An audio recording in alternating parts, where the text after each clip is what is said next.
Ongi etorri guztioi, bienvenidos y bienvenidas a todos y todas a Geopolíticas Podcast en iVoox y Spotify, también en YouTube sin la música correspondiente. Hemos vuelto a subir los programas por petición de algunas personas en Latinoamérica, donde la cobertura a veces no es tan accesible, pero tiene que ir sin las correspondientes piezas musicales que añadimos al programa. Hoy es domingo 23 de febrero de 2025. Dentro de nuestro canal recordad que tenemos dos programas: GZ Podcast, que es el podcast interno de geopolíticas o de un análisis más académico, donde a veces invitamos a gente externa, pero el tono siempre tiende a ser más bien, si no serio, porque sí que intentamos que no sea esto algo infumable, sí que intentamos que sea complejo y que dé lugar a reflexión, o que la información que se vierta sea interesante al menos. Y El Gallico de San Fermín, un programa que ya venía de antes de la creación de este podcast, de una radio libre de Iruña, que es Eguzki Ratia, y de allí vino y era un programa, y es un programa de entrevistas. Es un programa de entrevistas que pueden ser a sujetos de la realidad activa política, a gente que se ve inmersa en situaciones, etcétera, pero también a gente que, nos viene a dar su opinión y su análisis, y son externos a este podcast. GZ Podcast, programa de la quinta temporada, Ucrania y Trump, Stab in the Back, de Múnich a Versalles. Un programa guionizado por Naya Sanzo Ruiz Azúa, que es quien lleva el blog slaviangrad.es y que ya tenéis harto conocida. Un programa en el que iremos, de vez en cuando introduciendo algún corte con las declaraciones de alguna persona. De hecho, cuando acabe esto y antes de llegar a la entrevista, tendréis un pequeño corte en inglés que siempre le da algo más de frescura al podcast. Un podcast cuyo contenido creo que son en bruto 1 hora y 40. Y recordad que nos podéis seguir en ex, antiguamente conocido como Twitter, en @gz_geopolíticas, en Geopolíticas Difusión Edapenao en Telegram, y la página web la hemos cerrado porque en un futuro se van a venir sorpresas. Vamos a cambiar ciertas cosas que hacíamos y demás, las gentes que hemos integrado este podcast. Vamos a dar un salto cualitativo y no solo vamos a ser un podcast. De hecho, el podcast quedará en algo embrionario, lo seguiremos haciendo, pero vamos a crecer. Dicho esto, os dejo con Naya Sanzo, os dejo con esas cuñas que habrá entre preguntas que hemos ido seleccionando de aquí y de allá, que espero que os gusten. Y nada, nos escuchamos a la vuelta a la entrevista con Naya Sanzo, antes de cerrar con la pieza musical que escucharéis quienes tengáis iVoox o Spotify, y los de YouTube, habéis escuchado el contenido fundamental, pero ya veréis qué pieza musical hemos elegido para cerrar todo esto. Nos escuchamos a la vuelta. Recordad, compartid, darle corazoncito en el podcast, comentad, porque me fijo que comentéis muchísimo en iVoox. Es una pasada para las... no son muchas escuchas, pero son de calidad que tenemos. Entre 700 y 2000, dependiendo del podcast. El anterior que grabamos sobre Estados Unidos y Trump acumuló 2000. El último de Kosovo, muy interesante, está 700, camino de las 800 escuchas, pero dejáis muchos me gusta, dejáis muchos comentarios. Animaos también a hacerlo a la gente que nos escuchéis por Spotify, ya veré cómo se puedo contestar a vuestros comentarios por allí. Yo y el resto del equipo, a veces no soy yo quien contesta los comentarios, por eso tienen cierto tono impersonal a veces, porque no soy yo. Y decís, oye, el profesor Sapag, preguntadle, entre que va el WhatsApp y viene, igual a veces no recibís alguna respuesta. Me queda de ese programa con Estados Unidos, alguien preguntó sobre una serie, me queda esa pregunta, lo sé. Pero en fin, que me enrollo mucho, y aquí llega la entrevista. Y eso, si compartís, le dais me gusta, dais comentarios y todo eso, yo os lo agradeceré mucho, y la gente de Geopolíticas también. Ahí va. So you said yesterday, made a lot of news, bad-mouthing Trump, not a good idea for Zelensky. Of course it's not. What's the thought process here? Well, look, I mean, President Zelensky, his country wouldn't exist without the generosity of the United States of America. So say thank you. And if you disagree with the president, pick up the phone and call him or call one of our great diplomats. Don't go on a media tour around Europe bad-mouthing the president of the United States. It's insulting. It's insulting to him. It's insulting to me. It's insulting to the American people. And by the way, it's stupid. All of us who know the president would tell you that bad-mouthing him in public is not the way to get President Trump to change his mind. So I think Zelensky needs to have some better consultants. Esta última semana se ha precipitado todo en Ucrania. Pero bueno, veníamos de una situación que se ha ido arrastrando, unas últimas fases de esta guerra o momentos de esta guerra que convendría hablar, y sobre todo de propaganda y contrapropaganda. Pero estos sucesos que se han ido encadenando son sucesos en los que Donald Trump apuntó durante su campaña, que es buscar el final de una guerra, de la guerra de Ucrania. Quizás a toda costa porque interesan otros escenarios o porque lo que podían sacar de esta guerra, a un coste muy barato, ninguna vida estadounidense en activo, pues ya se ha conseguido.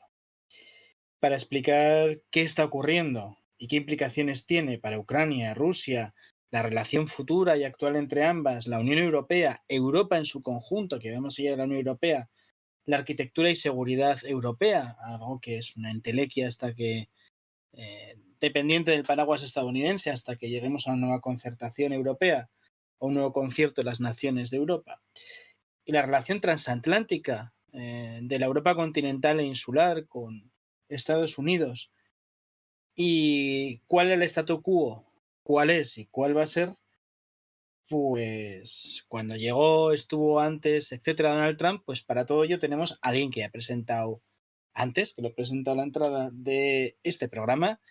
Ella es Naya Sanzo, como sabéis y he dicho, lleva el blog de Sabiangrad, entre otras muchas cosas, una de nuestras analistas, guionistas y demás favoritas aquí en GZ Podcast, el podcast de Geopolíticas Podcast, de análisis interno. Y bueno, muy buenas tardes, Naya. Aquí invirtiendo un par de horicas, ¿no?, en darnos algunas explicaciones.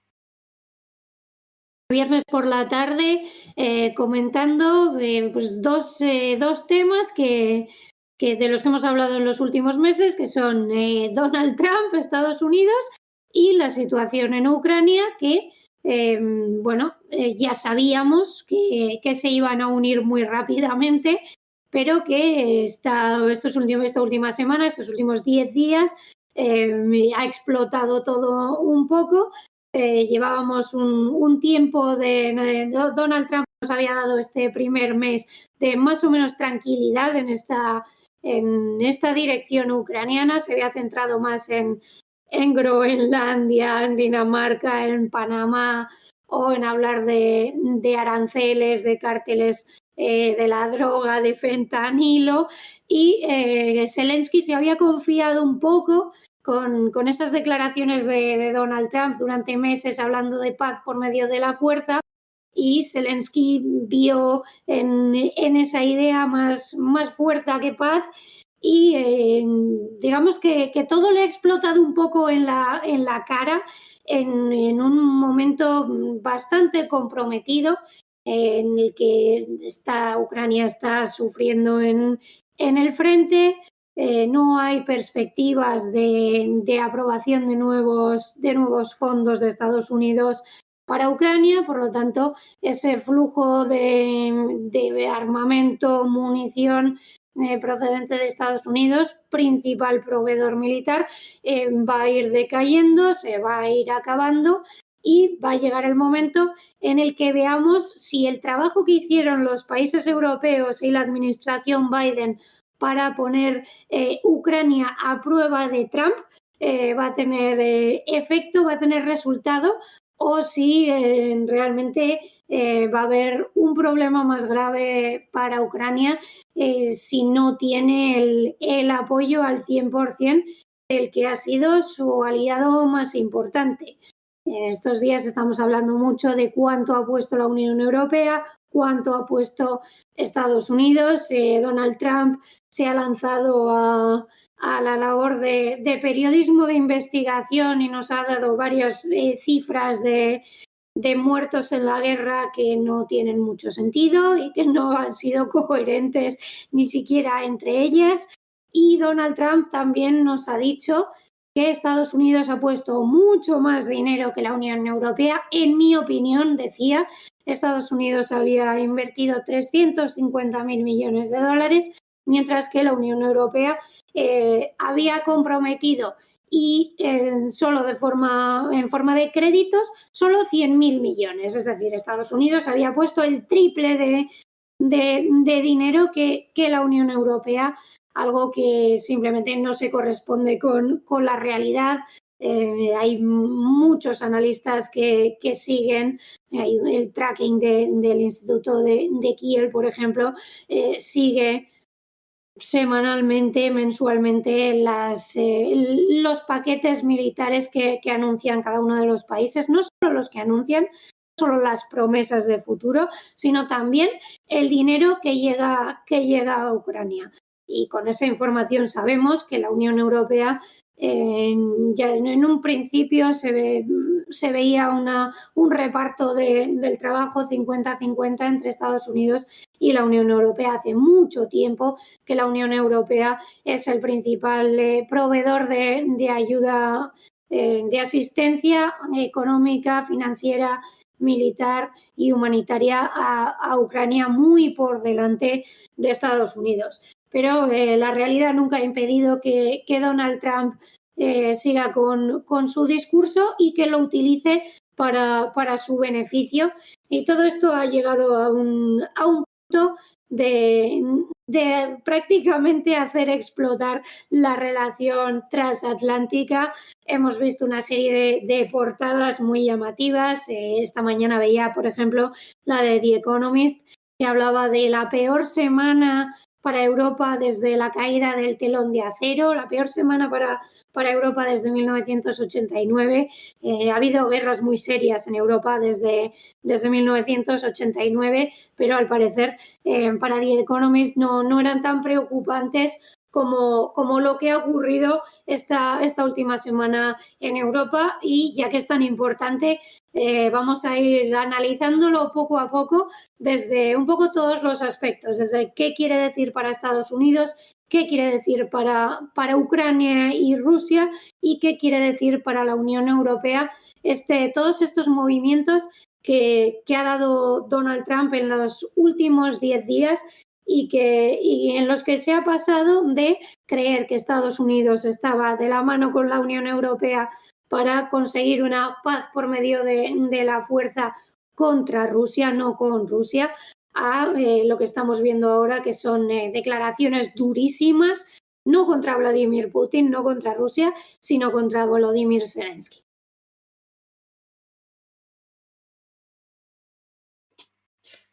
Bien, Aya. Y además aquí el problema es que hay dos problemas, yo creo, grandes para Ucrania. Uno es la propaganda en torno a la guerra que se había estado haciendo, que afirmaba lo mismo y lo contrario con todo esto de la ayuda, es decir, que la ayuda era necesaria porque el ejército de la Federación Rusa, pasado mañana, una vez acabada la guerra en Ucrania, porque se entregue, podía desembarcar en Santa Pola, provincia de Alicante, o en Apulia, Italia, o donde fuera, y amenazar a todas las naciones europeas y demás. Además, hace poco escuchaba a un general británico hablar de que ellos combatirían en Europa Oriental si Rusia entraba, ¿no? A la vez de que se afirma esto, ¿no? De que Rusia es una especie de, no sé, de potencia naval al nivel de Estados Unidos, sin mucho sustento, se sostiene en los mismos debates, charlas, los mismos analistas, a veces casi 5 minutos después, que fíjate, Rusia está a punto de caer porque carritos de golf en el frente, porque en un bosque donde no entra ni siquiera una moto, pues meten una mula para llevar cajas de munición, que oye, está muy bien si quieres llevar comida caliente a los soldados en el frente, es muy barato, Estados Unidos lo hizo en terreno montañoso en Afganistán y le fue bien. Animales de carga están por ahí, un camello bactriano también se vio.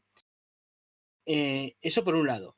Por otro lado, también cuando hablamos de la ayuda militar, también está la que es propiamente técnica, el valor de lo intangible o incontable, ¿no? Toda esa inteligencia que proporciona Estados Unidos, sobre todo a la hora de tener avisado por dónde van a entrar las fuerzas aeroespaciales rusas, por dónde ingresan al territorio ucraniano, ¿no? Que es muy importante.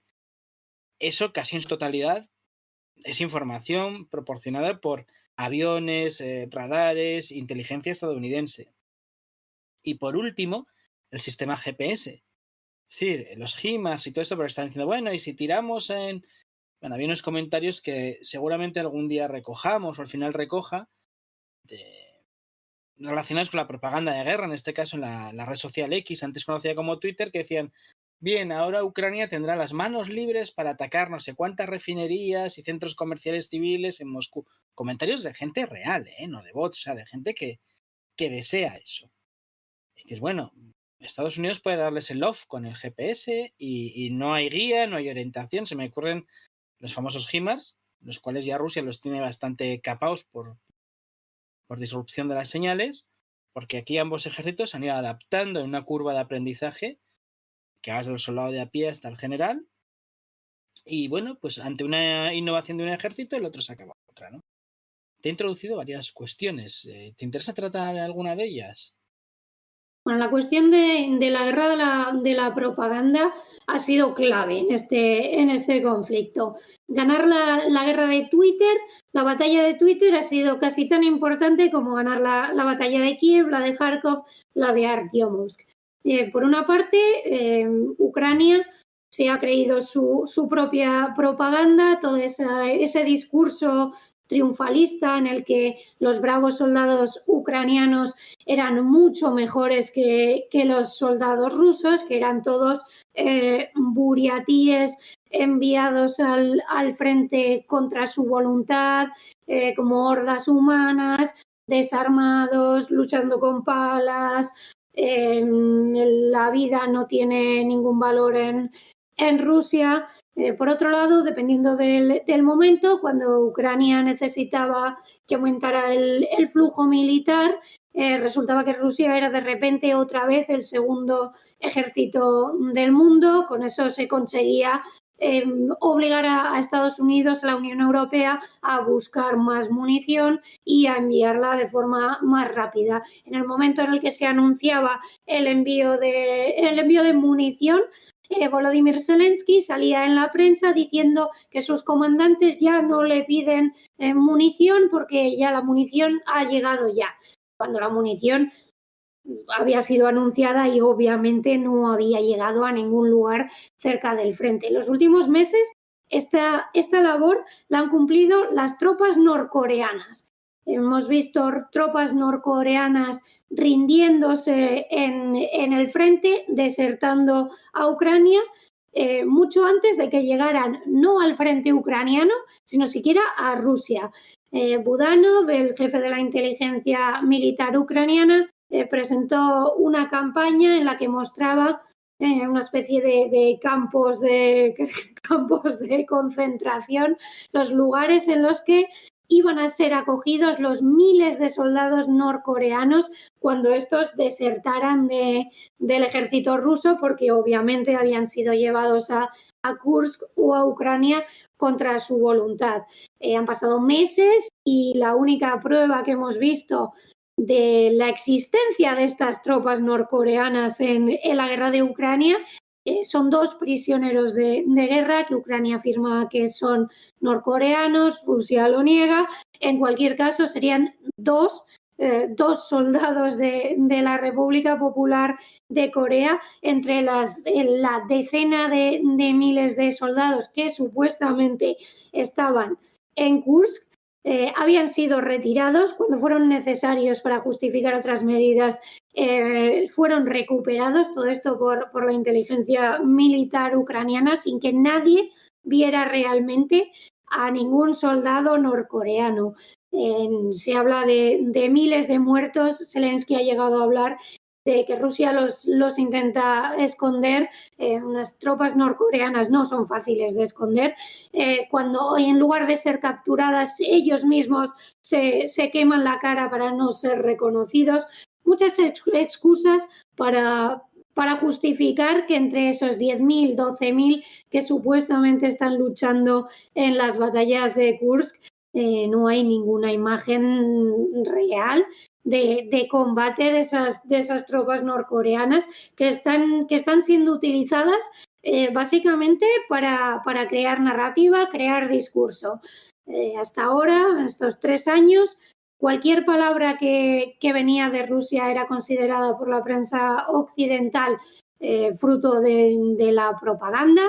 Incluso aunque se probara que era real, se justificaba diciendo que seguía siendo propaganda, y cualquier palabra procedente de Kiev ha sido publicada como un hecho que no necesita siquiera de la labor periodística de verificación. Las tropas norcoreanas están funcionando perfectamente en ese sentido. Es más, fueron uno de los argumentos para que Joe Biden finalmente permitiera el uso de misiles estadounidenses en la Federación Rusa, y que diera permiso también al Reino Unido y a Francia para que autorizara el uso de sus Storm Shadow y Scalp, que enlazando con lo que comentabas, no solo es la inteligencia, no solo es el armamento, son también los componentes estadounidenses que tienen las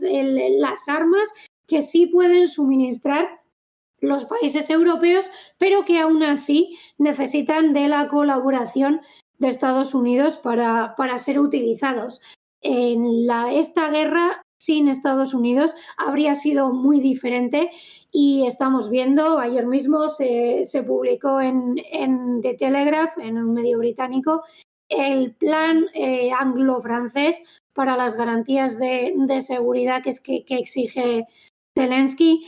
Este plan básicamente sería el envío de alrededor de 30.000 tropas, entre ellas francesas, inglesas y demás países europeos miembros de la OTAN, que serían enviados a Ucrania, eso sí, no al frente, sino a la retaguardia, a zonas estratégicas desde las que podrían cubrir un hipotético ataque ruso, más allá de ese alto el fuego que supuestamente se estaría negociando entre Estados Unidos y Rusia.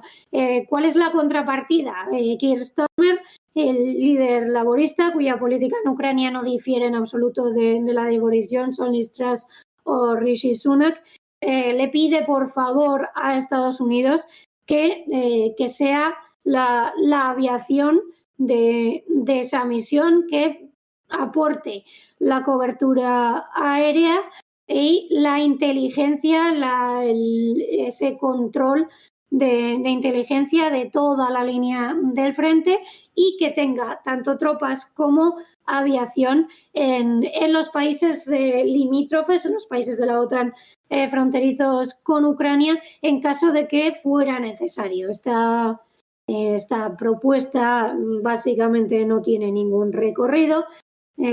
Para empezar, porque Rusia lo ha dicho esta semana, que una misión de la OTAN camuflada bajo las banderas de los países miembros no es algo que Rusia esté dispuesta a aceptar como parte de un acuerdo de paz.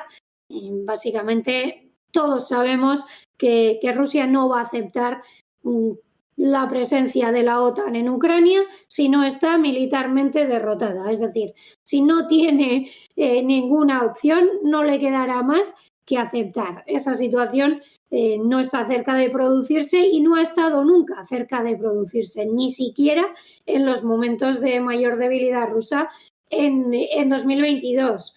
Los países de la Unión Europea siguen hablando en estos momentos en los que Donald Trump habla de paz, ha dejado ya de hablar de fuerza y habla directamente de paz, eso sí, no por motivos humanitarios, sino por fundamentalmente motivos económicos, los países europeos siguen intentando mantener el statu quo y conseguir que la negociación no empiece hasta que Ucrania no esté en posición de fuerza. Algo que podría ser razonable en el plano teórico, pero que en la realidad está muy lejos de poder producirse. No es Ucrania quien tiene la iniciativa en el frente, no es Ucrania quien está saliendo, se está reforzando económicamente para continuar en una guerra de desgaste a largo plazo. El momento en el que Ucrania podía negociar en posición de fuerza existió en el otoño de 2022, unos 3-4 meses después de que Ucrania rechazara seguir negociando el preacuerdo de Estambul. En aquel momento, tras las derrotas de Kharkov y Jersón, Rusia estaba en su momento más bajo, básicamente luchando por no perder la guerra. Fue entonces cuando comenzó a entender que estaba en una situación comprometida, preparó la defensa y le dio la vuelta a la situación con la contraofensiva de 2023, en la que Ucrania chocó contra esa línea Surovikin. Ese es un poco el punto de inflexión, no solo militar, sino también político de esta guerra. Desde ese momento ya no ha sido creíble en ningún momento ese discurso de la Unión Europea y de la administración Biden de conseguir que Ucrania se pudiera negociar en posición de fuerza. Todo eso desaparece en el momento en el que Joe Biden no es capaz de aguantar un debate con Donald Trump, y se empieza a ver a mediados del año pasado, el inicio de la campaña electoral de Estados Unidos, que las cosas van a cambiar, que el presidente ya no va a ser Joe Biden, que va a ser Kamala Harris o que va a ser Donald Trump. En cualquiera de los dos casos, el feeling con Zelensky era muy diferente al que tenía Joe Biden, y el factor Trump empieza a ser el central en la política ucraniana, que básicamente se puso en pausa el 24 de febrero de 2020, iniciar esa andadura en estos últimos días en los que Donald Trump ha puesto en marcha la maquinaria para buscar el final negociado que quiere encontrar, básicamente por medio del diálogo directo con la Federación Rusa, que tenemos que ir analizando un poco paso a paso, porque todo explotó un poco hace 10 días con varios momentos que se han acumulado, todos ellos en la misma dirección. Iba a comentar, es cierto que en la última vez que hablamos, o grabamos un programa que tú guionizaste, el plan de Victoria, que por cierto, un programa con gran éxito, más de 2.000 escuchas, enhorabuena Naya, el del plan de Victoria de Ucrania que hizo Zelensky, había unas cuestiones que hemos hablado antes que eran un poco a prueba de Trump, ¿no? Eran unas cuestiones que estaban hechas, bueno, pues para que el tema ese aguantara. Es cierto que, por otra parte, la política exterior de Trump pues quiere reorientarse, y también es cierto que pese a esta reorientación, todo eso que has descrito y la propia situación en el frente, donde pues, Rusia ha ganado posiciones de fuerza y de calidad en el frente, hay lugares en los que apenas se ha movido, pero su ventaja de fuego, de bajas, en esa guerra de desgaste, podemos decir que ahora tiene la ventaja, sin ninguna duda, porque además no se puede afirmar lo mismo y lo contrario a la vez. Es decir, aquí lo cierto es que Rusia, su economía ha crecido, creo que está creciendo al 3%, puede ser, bueno, le está saliendo bien, ha sabido capear el temporal de las sanciones, aunque haya cosas que les falten, que lo pasen mal. Bueno, hay otros mercados en el mundo, Latinoamérica, África, mercados continentales, ¿no? Y el centro de Asia, la propia China, y no ha roto relaciones con países como la India o Corea del Sur. O sea, tanto que se habló del asunto de los norcoreanos, que vete a saber si son dos buriatos, o coreanos que hay en el centro de Asia, los que deportó Stalin hacia el centro de Asia, que algunos tienen pasaporte ruso, otros kazajo, es decir, en fin, bueno, habría que ver toda esa propaganda porque además no sabemos exactamente cuáles son las funciones de los soldados. Hay coreanos muy famosos en Rusia. Soy. Víctor Choi, por ejemplo, era de etnia coreana y desde luego ahora mismo sería utilizado como prueba evidente de la presencia de los soldados de Kim Jong-un en el frente ucraniano. Por ejemplo, ¿no? Se me ocurre. Entonces, bueno, todas estas cuestiones, además sabiendo que pues, Rusia produce más tanques, más drones, lo reconocí hace poco, vi una entrevista, no me acuerdo en qué canal, es en un canal de este grupo que se autodenomina NAFO, que no tengo muy claro quiénes son, pero muchos son, algunos sí que vienen, parece, como de análisis militar, pero otro vi que era un abogado de viviendas, de Tabria, bueno. En uno de ellos le hacía una entrevista a un tipo encapuchado que tenía acento pues en la mitad norte de España, pronunciaba la C, era un español bueno, un tipo que se veía que era español y que era voluntario en la Legión Ucraniana, ¿no? Y él mismo cuando le preguntaban, bueno, ¿y no veis muchos tanques? Y decía, sí, pero yo no puedo atribuirlo a que no estén produciendo tanques, sino que estamos combatiendo en un sistema donde hay árboles, es un ecosistema boscoso y tal, y tienen mucha más artillería que nosotros casi no tenemos, y dijo que, bueno, una cantidad abrumadora, igual ahora no la recuerdo bien, podían ser 20, 10 drones, lo escuché el sábado pasado, por cada dron que nosotros tenemos, que eso de que los EBDB habían muerto en el aeropuerto de Antonov, pues debe ser que no, porque decían que estaban operando por la noche en la zona, y él decía que lo notaban, que eran buenos soldados. También creo que el segundo del batallón Tornado en su día dijo que los rusos tenían una curva de aprendizaje similar a los ucranianos, y también Saluzny hizo en su día unas declaraciones antes de que lo echaran a ese exilio dorado que es la embajada en el Reino Unido, si no me equivoco. Él dijo que, bueno, pues que los rusos se sorprendían la primera vez que usaban nuevos sistemas de armamento, pero que no van adaptándose, ¿no? Y lo hemos visto claramente con los HIMARS, o sabiendo que los F-16 no despegan de cualquier carretera como los MiG-29, pues bombardear los aeropuertos desde los que pueden despegar, destruyendo muchos de ellos en tierra. Porque la ventaja que tenía el MiG-29, aparte de que los mecánicos ucranianos lo conocían a la perfección, es que podían dispersarlos por todo el territorio nacional ucraniano, que es un país extensísimo, el segundo de Europa, perdón. Bueno, esta es una situación militar. Esto es algo importante, la curva de aprendizaje, que de la misma manera que en 2022 en Rusia subestimó la resistencia que iba a ofrecer el ejército ucraniano, era absolutamente ingenuo pensar que un ejército que llevaba 8 años en las trincheras no iba a luchar hasta el final contra Rusia. Occidente y Ucrania han subestimado la capacidad rusa de aprender. En Rusia empezó mal, los fallos de inteligencia fueron muy evidentes, los hemos hablado muchas veces, pero ha sabido aprender de los errores y también de los cambios que supone esta guerra, entre otras cosas por el uso de drones. ¿Cuántas veces se rió Ucrania del uso de drones comerciales? Todos ahora usan drones comerciales.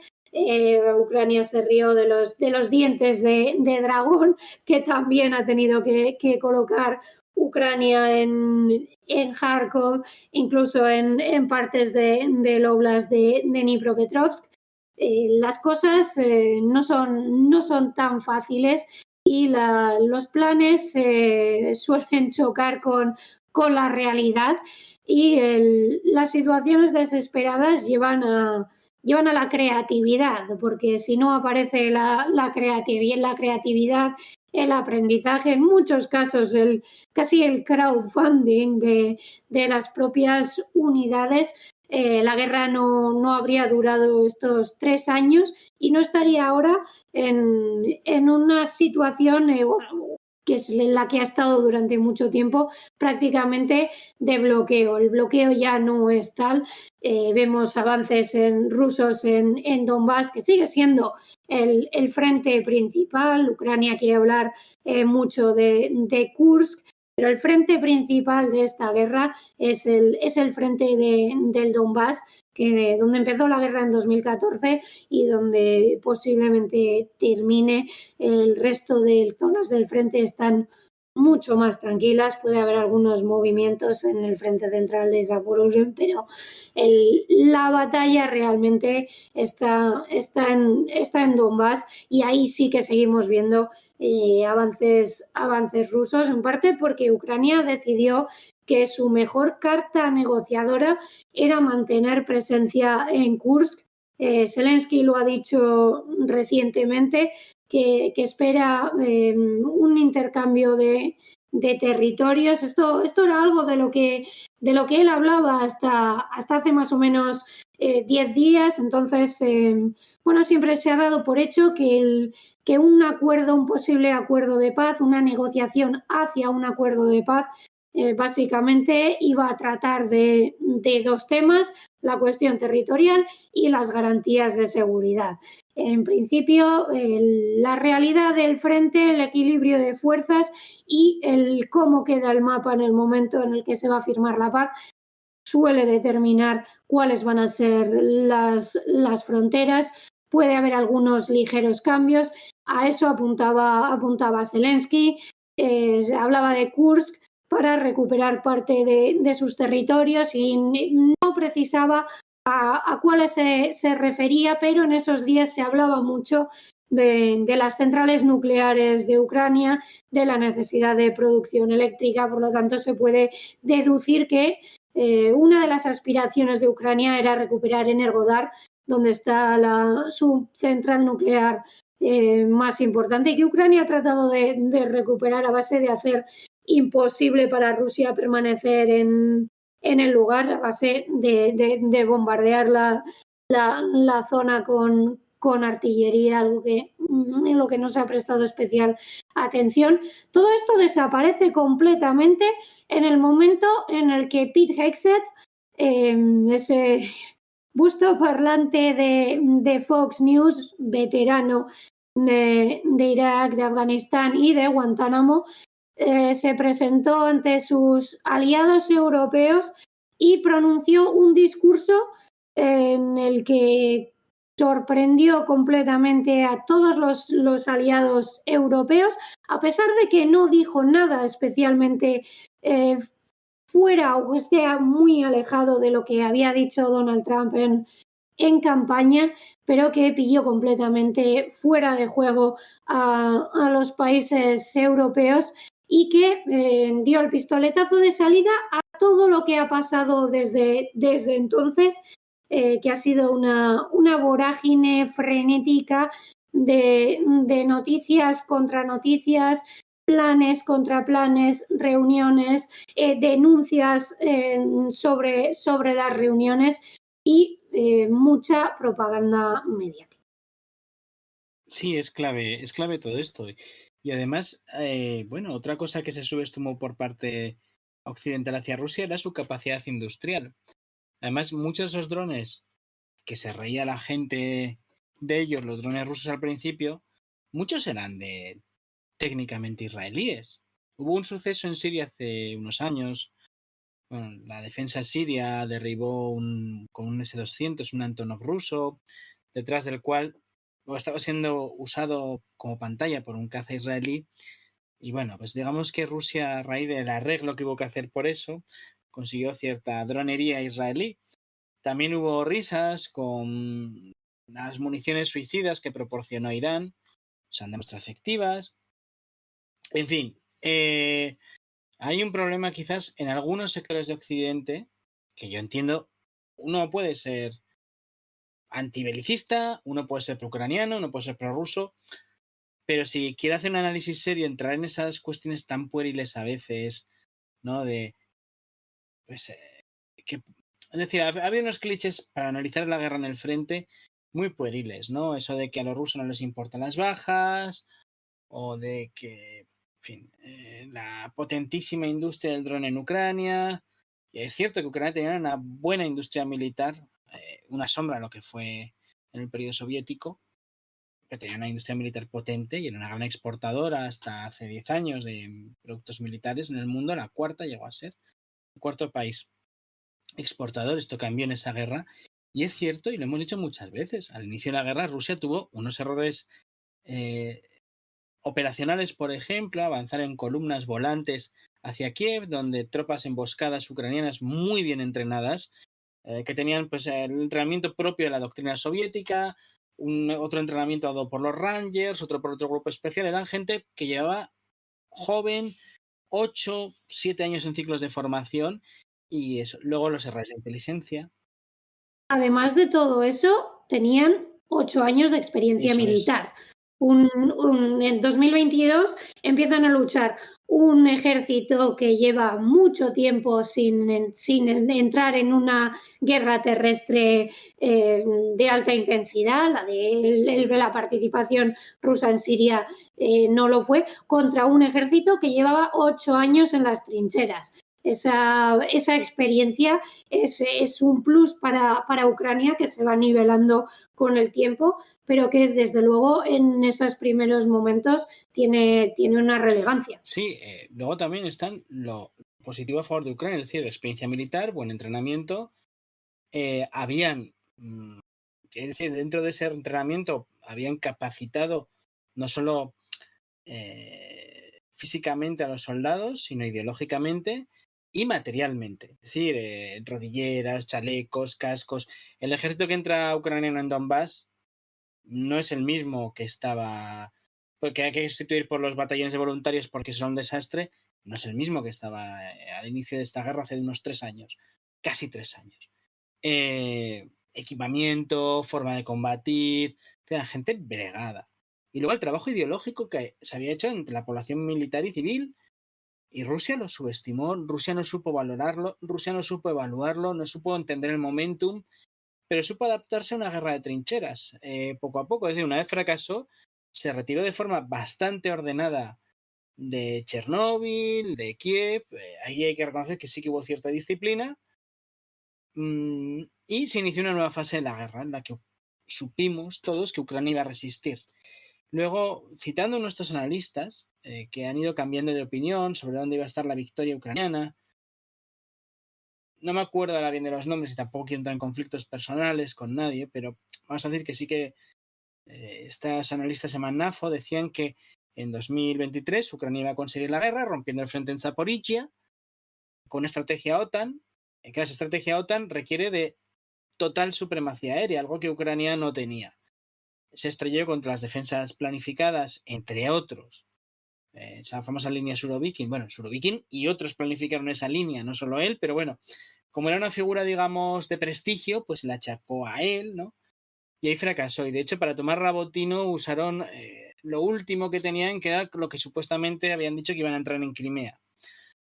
Claro, a partir de ahí, Ucrania no tiene ningún plan de victoria real sobre la mesa material, ¿no? Y la situación que tenemos ahora es una situación de pérdida lenta territorial, terrenos de calidad, ejes, posiciones de disparo, salientes, todas estas cuestiones, conos de fuego en los que se ve atrapado Ucrania. De hecho, esa repentina entrada en Kursk para tomar una serie de aldeas y una ciudad de 5.000 habitantes, porque es en el oblast de Kursk y no en la ciudad de Kursk, es al sur. Bueno, pues seguramente Ucrania le haya generado más quebraderos de cabeza logísticos y bajas. En fin, y luego también el cambio de estrategia que hubo de Zaluzny a Sirsky, donde Sirsky pues está muy de acuerdo con el presidente ucraniano en mantener posiciones militares más allá de lo que la lógica estratégica, táctica y operacional dicta, teniendo unas cantidades de bajas increíbles. Y luego Ucrania tiene muchos problemas para rotar soldados y que estos descansen, algo que al principio del conflicto no pasaba. Les está pasando factura, han perdido personal, porque bueno, si pierdes un Challenger, pues es un problema, o un T-72 es un problemón. Pero si pierdes las tripulaciones que tienes entrenadas, pues el problema es todavía mayor, porque si te asisten militarmente o tienes industria, Porque Rusia al final no ha necesitado 50 estados. Rusia o compra munición con sus propios medios económicos, o fabrica a ella lo que necesita, o consigue a través de terceros países lo que necesita, que no produce ninguno de sus aliados, sea Armenia, sea Emiratos, sea Turquía, sea Israel. En fin. Perdona, Naya. Yo veo en ese elemento que acabas de mencionar la capacidad de producir lo que necesitas o de adquirirlo por tu cuenta con tus propios medios. Veremos eso en qué se traduce a medio y largo plazo en términos económicos. La inversión que está suponiendo esta guerra para Rusia es inmensa, su economía está aguantando, también tiene unos síntomas de recalentamiento, pero ese elemento es absolutamente clave. Eso hace que Rusia tenga la capacidad de decidir sobre su destino, algo que Ucrania no tiene. Hubo un momento en el que los medios occidentales hablaban de la descentralización de la producción militar ucraniana en referencia a que el armamento y la munición que utilizaba Ucrania no era bombardeable, y no lo era porque no estaba en Ucrania. Es decir, Ucrania no producía su grueso de lo que tenía que utilizar en el frente, sino que lo producía Estados Unidos, lo produce Alemania, Corea del Sur, etcétera. No es descentralización, es dependencia absoluta del exterior. Eso se traduce en que Ucrania no tiene la capacidad de decidir por sí misma, voy a seguir luchando. Ucrania tendría la capacidad de decir, hasta aquí, me rindo, necesito negociar, pero no, nadie podría obligarle a seguir luchando, pero no tiene la capacidad de decidir si sus aliados deciden que ya no hay más ayuda militar o que se va a reducir notablemente. Ucrania no tiene la capacidad de decidir por sí misma que va a seguir luchando y hacerlo con unas mínimas garantías. Ucrania podría seguir luchando un tiempo breve, pero las cosas acabarían mal. Ese es un poco el origen de la situación en la que estamos ahora. Donald Trump dijo ayer que Rusia tiene las cartas. Rusia tiene las cartas porque tiene la capacidad de decidir qué quiere hacer, cosa que Ucrania no tiene. Esas cartas las tienen Estados Unidos y la Federación Rusa, ni siquiera la Unión Europea, por todo lo que hemos mencionado antes, porque hay una dependencia de Estados Unidos. De ahí que esa imagen que hemos visto esta semana de Rusia y Estados Unidos negociando o en la fase previa a las negociaciones, dialogando cara a cara por primera vez, sea el reflejo de lo que es la realidad de esta guerra, en la que solo esas dos potencias tienen la capacidad de decidir que quieren seguir luchando o que quieren que su proxy siga luchando. El repliegue ucraniano es normal y de momento para nada ni mínimamente alarmante. Ahora mismo, Putin solo está intentando vender tanto internamente como en el exterior que Rusia continúa avanzando y venciendo, aunque sea mentira. El único objetivo ruso es propagandístico, de una falsa imagen de poder vencer. Creo, sin bola de cristal, que este año será un año de transición por las diferentes situaciones políticas. Y dependiendo de los resultados y de las decisiones políticas, y aquí es donde estoy preocupado por primera vez en 2 años, podemos ver 2 escenarios. Rusia solo puede vencer políticamente, y veremos muchas acciones militares con objetivos apenas políticos, porque militarmente Rusia ya no puede vencer. Ucrania aún puede vencer militarmente, si la ayudan, porque el otro escenario es que Occidente deje vencer políticamente a Putin. Bien, llegados a este punto, voy a hacer una estructura general para que la gente no se pierda. Hemos hablado primero, en esto que estamos describiendo, cuál era la situación en el frente, pero también hemos hablado de que Zelensky tenía su famoso plan de victoria, al cual dedicamos un programa.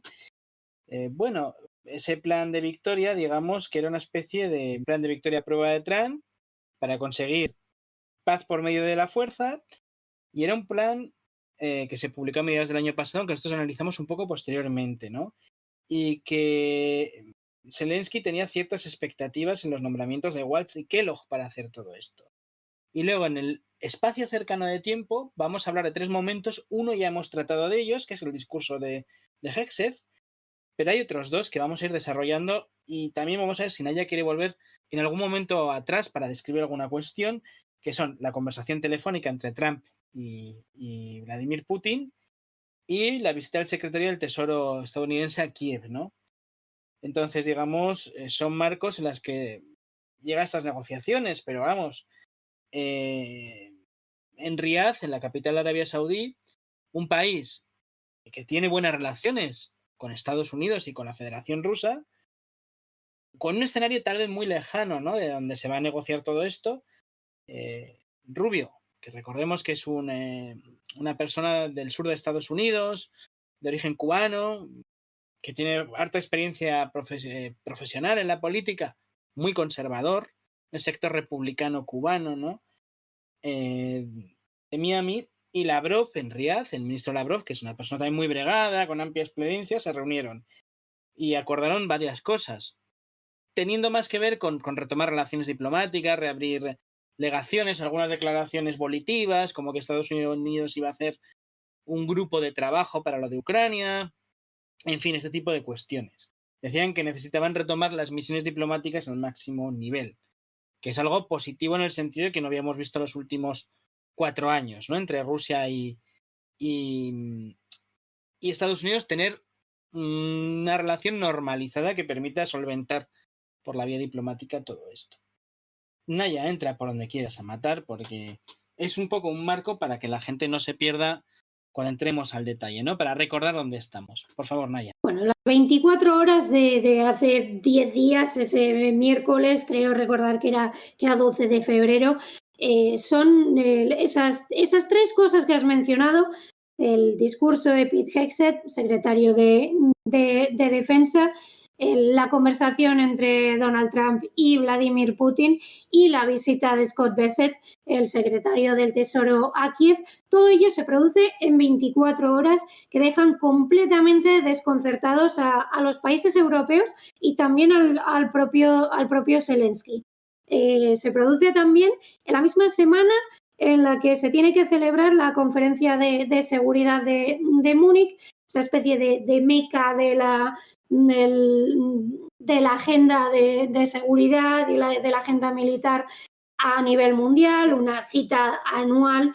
Es el lugar en el que Vladimir Putin pronunció su famoso discurso de 2007, en el que se advirtió a Europa de que Rusia había vuelto, que ya no eran los años 90 y que el país se estaba recuperando y quería volver a tener algo que decir en la seguridad europea y en esa estructura de seguridad continental a la que aspiraba y que Europa Occidental y Estados Unidos nunca quisieron construir.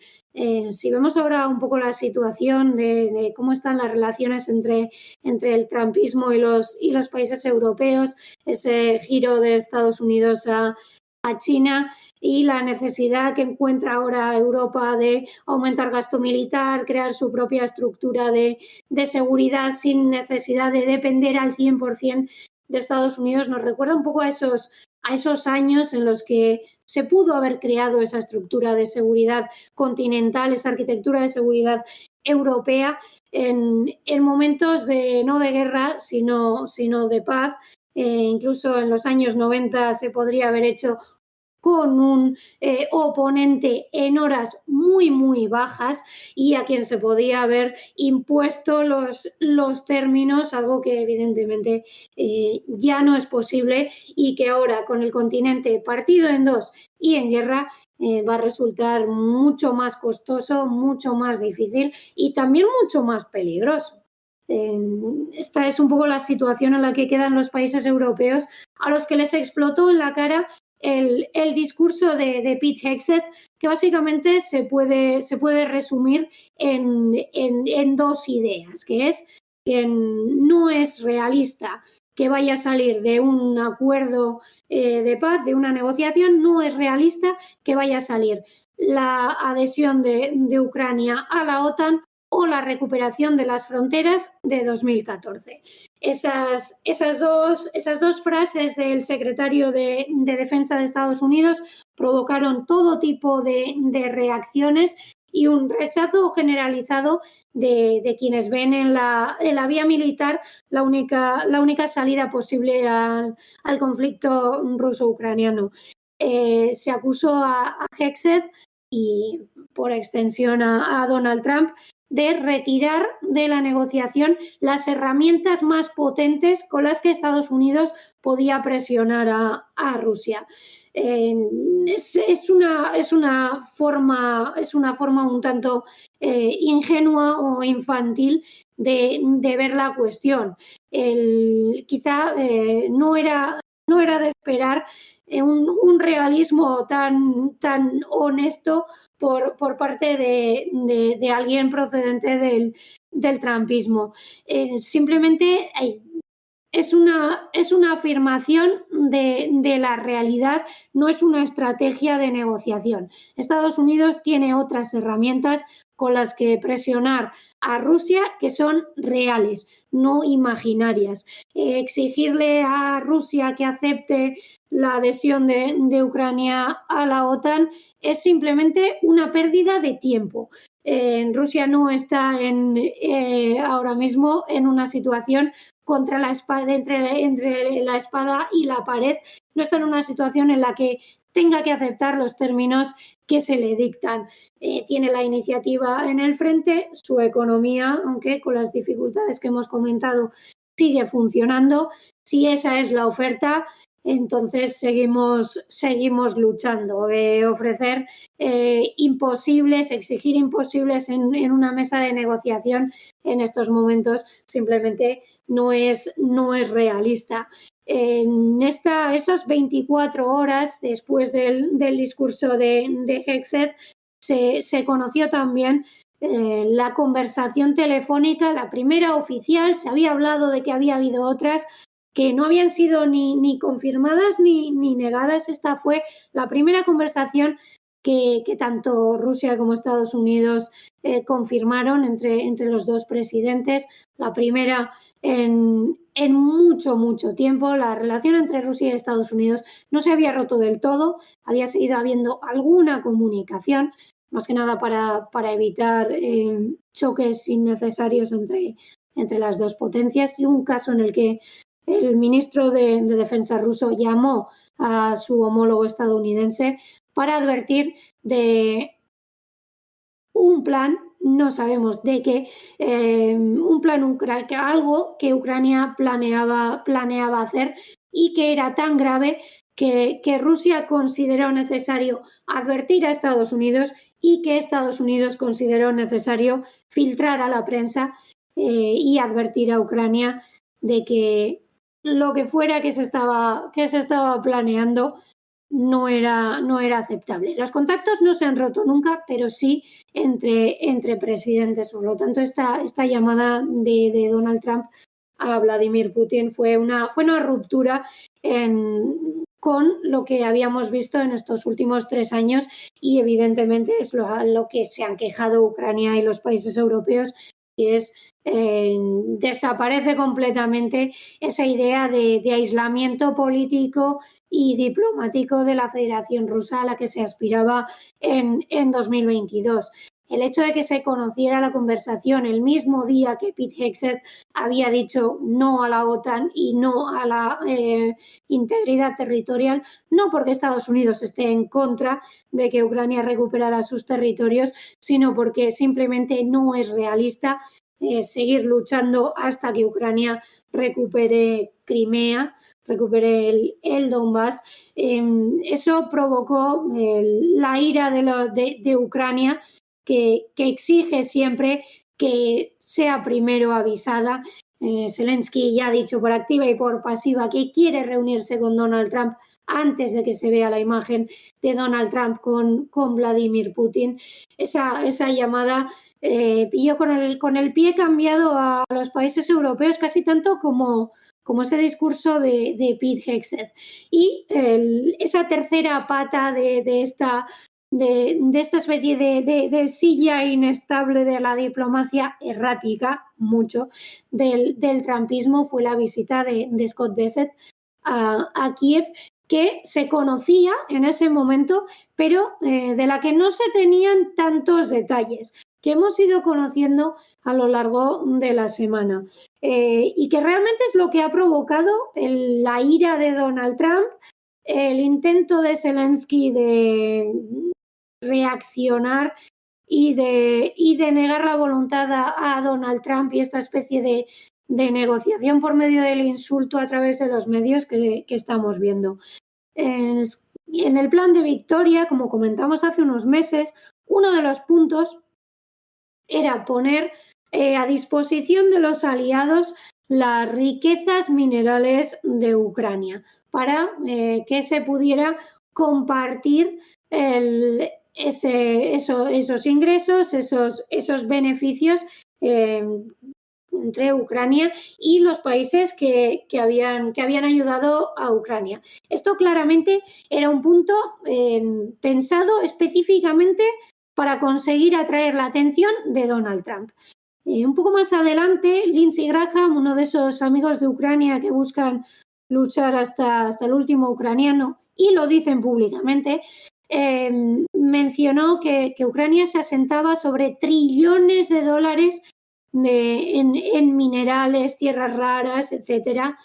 Él el domingo se jactaba de haber conseguido que Donald Trump viera de forma diferente a Ucrania. Antes a Donald Trump no le interesaba para nada Ucrania, solo le interesaba la rivalidad con China, y Lindsey Graham, ese gran amigo de Ucrania, le mostró a Donald Trump el mapa de los recursos naturales ucranianos y consiguió que se interesara por Ucrania, y con eso Lindsey Graham y Volodymyr Zelensky iban a conseguir que continuara el suministro militar y que Ucrania se garantizara esa seguridad más allá de la guerra. Esas garantías de seguridad son ahora mismo lo más importante para Ucrania. Ucrania ha dejado de hablar de territorios y se centra única y exclusivamente en conseguir garantías de seguridad.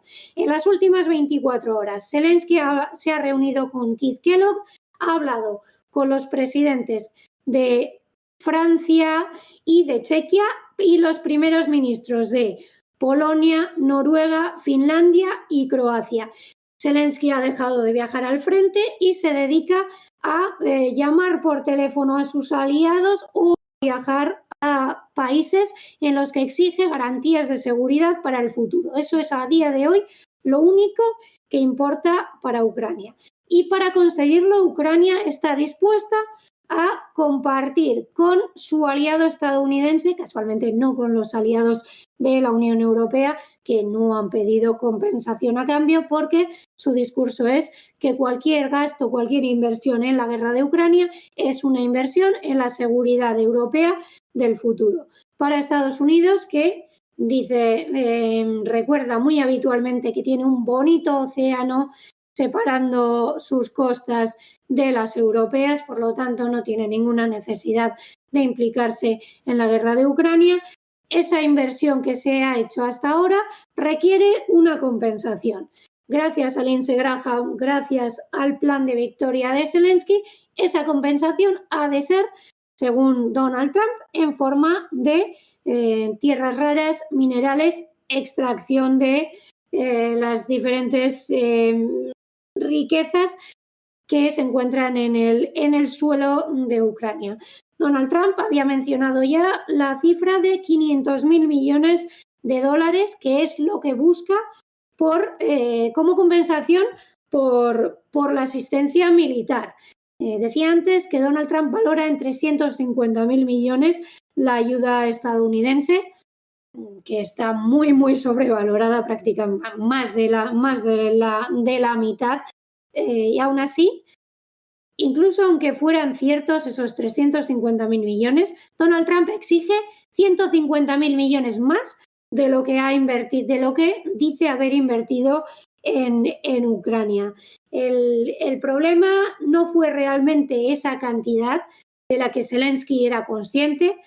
Scott Bessent le entregó un documento en esa reunión del miércoles de hace una semana en Kiev y, según cuentan los medios, le pidió que lo firmara en la misma reunión. Zelensky se excusó prometiendo una firma pronto, en breve, pero recordando que tiene que pasar por un proceso legislativo. Él lo dijo también en público ante los medios, al lado de Scott Bessent, que se iba a firmar un acuerdo que primero sería revisado y sería enviado a la presidencia para su firma a la mayor brevedad. Esa firma tenía que haberse producido en la reunión de Volodymyr Zelensky con J.D. Vance, el vicepresidente de Estados Unidos, en la conferencia de seguridad de Múnich. Después de esa reunión se habló de que Zelensky había rechazado firmar el acuerdo. Al día siguiente, Andriy Yermak, mano derecha de Volodymyr Zelensky, una especie de vicepresidente de facto, en una entrevista a un medio estadounidense, hablaba de que no se había firmado todavía, pero que Ucrania quería ser un socio estratégico para Estados Unidos en términos económicos a largo plazo. Por lo tanto, buscaba firmar ese acuerdo y hablaba de algunos detalles que quedaban por pulir. Esa misma tarde, un muy estoico Volodymyr Zelensky estaba sentado al lado de Lindsey Graham, mientras el senador estadounidense se jactaba exultante de haber conseguido el interés de Donald Trump por las riquezas minerales de los suelos del territorio ucraniano. En ese momento todo parecía ir relativamente bien, hasta que esa noche cambió completamente el discurso y ya para el lunes había explotado la crisis entre Volodymyr Zelensky y Estados Unidos. Al parecer, Zelensky no había querido comprender que cuando Donald Trump se refería a esos 500.000 millones que buscaba y los comparaba con la asistencia militar estadounidense, siempre hablaba en pasado. Eso era algo que yo había notado y que me daba la sensación de que en algún momento se iba a producir un choque entre lo que Zelensky creía estar comprando, que era las garantías de seguridad para el futuro, y lo que Estados Unidos estaba ofreciendo, que era la inversión hasta ahora. Ese momento se produjo entre el domingo y el lunes. Un reportero de Financial Times mencionó que en el acuerdo no había garantías a futuro. Marco Rubio ha llegado a decir que las garantías a futuro eran o son, porque se sigue exigiendo a Zelensky que firme el documento, son las relaciones económicas. Eso comenta el neocon secretario de Estado, es más importante que las balas. Por lo tanto, esa relación económica, que iba a ser a largo plazo, evidentemente, eran las garantías de seguridad que Estados Unidos estaba ofreciendo y que evidentemente son muy distintas a las que espera Volodymyr Zelensky, a las que espera Emmanuel Macron, a las que espera Keir Starmer, que quieren que las garantías de seguridad estén en forma de aviación, de inteligencia y de presencia militar, no presencia económica. Todo explotó definitivamente en el momento en el que The Telegraph publicó un borrador del acuerdo que se le entregó a Zelensky el 7 de febrero, y que aparentemente Ucrania no había estudiado al detalle. Y es un documento que se está comparando con las reparaciones que los países vencedores exigieron a Alemania después de la Primera Guerra Mundial. Esto se publicó el martes.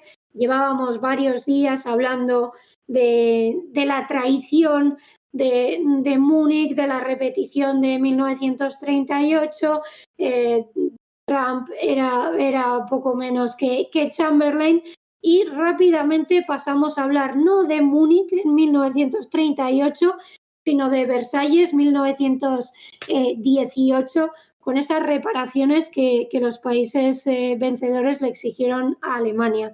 No solo es que Estados Unidos no ofreciera garantías de seguridad a cambio de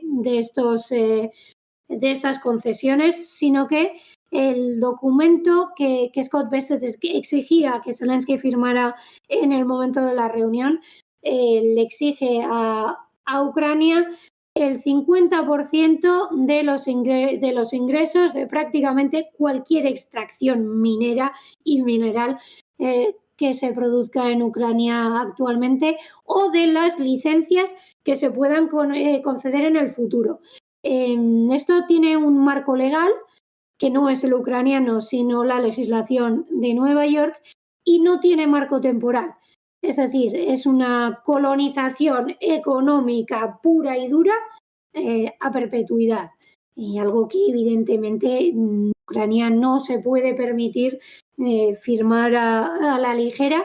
Lo que estamos viendo estos días, y no solo por parte de Zelensky, sino también de personas de la extrema derecha, que el discurso es básicamente el mismo. Ucrania necesita a Estados Unidos, por lo tanto no se puede permitir decir no a Donald Trump y no se puede permitir decir no a firmar un acuerdo de que le dé unas concesiones muy por encima de lo mínimamente razonable a Estados Unidos, pero necesita esas garantías de seguridad. Es decir, Zelensky, que está negociando duramente, lo ha dicho hace unas horas Keith Kellogg, Axios habla de que se está renegociando el acuerdo en unos términos más favorables a Ucrania. Veremos si es en términos económicos, en términos temporales o en términos de garantías de seguridad. Pero lo que ha quedado claro, lo que estaba claro realmente desde el principio, pero que la prensa no parece haber comprendido hasta estas últimas horas, es que Ucrania no está luchando para evitar el expolio, porque el acuerdo que se le presenta es un expolio puro y duro, es una colonización económica. Estados Unidos haría de Ucrania una colonia extractivista. No se está luchando contra eso, sino lo que se busca es que ese extractivismo, esa neocolonización, sea contrapartida de unas garantías de seguridad. Es decir, Ucrania está dispuesta a entregar a Estados Unidos sus recursos económicos, que eran lo que teóricamente iban a conseguir una recuperación económica para el futuro, crear empleo, crear riqueza, reducir la pobreza. No es eso contra lo que se está luchando, sino lo que Zelensky busca es que eso pague digamos la ocupación militar, que pague por garantizar presencia militar de Estados Unidos en Ucrania, que es lo único que considera unas garantías de seguridad mínimamente sólidas para aceptar negociar una paz con Rusia. No están luchando contra el expolio, sino para conseguir presencia militar de Estados Unidos en el futuro. Si para eso hace falta entregar soberanía, porque entregar los recursos económicos de un país es entregar soberanía, entonces se hará, pero a cambio de esas garantías de seguridad. Eso creo que es lo más importante que ha ocurrido estas semanas y que ha causado la ira absoluta de Donald Trump. El tío que lo reventaron en el coche, el tal Andrei Targashov, el oficial de GRU ruso, que además era pues uno de los espías y de las operaciones psicológicas de eso, el soldado de la propaganda, etcétera, pues lo revientan en su coche y se queda sin pies. Se le reventaron los pies. Entonces, ¿qué hace el tío? Se quita la camisa, hace tiras de la camisa y se hace el torniquete así improvisado, y así sobrevive hasta que ha llegado la asistencia médica. Así que tú verás, Paco, no hace falta. No, Los sí. rusos es que sobreviven con todo, son como los insectos, ni la radiación ni nada les afecta. Sí, una cuestión. La cumbre en Riad Rubio-Lavrov. Bueno, ¿qué te ha parecido? Y las consecuencias de dichas. Por cierto, para cerrar el asunto guerra como tal, te voy a leer un titular que salió a las 5 de la mañana, si no me equivoco. Sí. Ah, no, por la tarde. Hora París. Es de Le Monde. Es de una chica que se llama Elise Vicent. Creo que es chica, sí, Elise Vicent. Y el titular está en inglés y el artículo en inglés. Te va a leer el titular, por si la gente quiere buscarlo. Without the US, Ukraine would barely last 6 months against Russia. Y subtitula Experts believe that military aid from Washington is essential to Kiev's resistance to Moscow's military advance. O sea, lo mismo de lo mismo. Tenemos un medio francés claramente pro-ucraniano que proclama lo mismo. Vamos ya con, por favor, vamos con Lavrov, con Rubio, esa cumbre en Riad, donde se ofrecieron muy amablemente los saudíes a acoger a estos dos y donde se decidió restablecer esas relaciones y bueno, o se formalizó o dio público o bueno, se cristalizó ese momento. ¿Qué nos puedes contar? De Riad no se puede decir realmente poco porque tampoco se han conocido muchos detalles. Da la sensación de que ha sido una forma de romper el hielo. Lo que están negociando Rusia y Estados Unidos son los marcos en los que se va a mover la negociación. ¿Qué es lo que se va a negociar y qué es lo que posteriormente quedará quizá para una negociación directa entre Rusia y Ucrania, que básicamente serían esos asuntos que no son menores, pero que no son de interés de Estados Unidos, a quien básicamente le interesa que haya un alto el fuego, posteriormente un proceso electoral del que salga un gobierno legítimo. El mandato de Zelensky expiró hace prácticamente un año. Si hubiera alto el fuego, podría decaer el estado de excepción actual y podría haber unas elecciones. Después de esas elecciones, lo que se plantea es que se llegue al acuerdo final, esa fase final de negociación, que posiblemente ya sería directa entre Rusia y el gobierno resultante de esas elecciones. Los acuerdos entre Rubio y Lavrov son muy básicos. Recuperar el diálogo, recuperar la diplomacia, crear equipos negociadores, recuperar el personal de las embajadas y un cuarto punto que son las posibilidades económicas históricas y económicas y de inversión históricas para Estados Unidos en la Federación Rusa. Es decir, Estados Unidos busca sacar partido económico, lucrarse de la guerra en Ucrania, negociando con Ucrania un acuerdo extractivista, pero busca también lucrarse en Rusia, posiblemente consigue obligando a Rusia a reabrir el país a las empresas estadounidenses, fundamentalmente del sector del petróleo. Eso es un poco lo que se habló en Riad y lo que ha trascendido de lo que se habló en Riad, que a todas luces parece una primera toma de contacto para una negociación que tiene que ampliarse una vez que se creen estos equipos negociadores y se vaya trabajando hacia algún tipo de acuerdo preliminar que permita que se produzca esa imagen de los dos presidentes. Vladimir Putin ya ha dicho que no va a reunirse con Donald Trump hasta que haya algo en firme que se pueda negociar. No va a ser una imagen vacía. Rusia quiere, si hay negociación, que sea una negociación que avance hacia un alto el fuego. Sí, Naya, te iba a comentar. Este proceso de paz que hemos estado viendo, o estos acercamientos, o como queramos definirlo, ha provocado una reacción de Ucrania y la Unión Europea. Has recogido muy bien la de Ucrania. bueno, y le han ofrecido a Trump lo que siempre ha pedido, ¿no? Que es que en el cómputo global de la OTAN los países europeos aumenten su aportación, ese famoso 2% del PIB, todas estas cuestiones. Sin embargo, Sí, se trata ya básicamente de duplicar los presupuestos militares de los países europeos, que es algo que Donald Trump lleva intentando conseguir prácticamente una década. sí, no es nuevo. Sí, la propuesta anglo-francesa de garantía de seguridad, que bueno, es incompatible con un acuerdo con Rusia porque hablaba de desplegar tropas dentro del país, etcétera. Llega en un momento en que no tiene mucho sentido, han insistido los británicos en ello.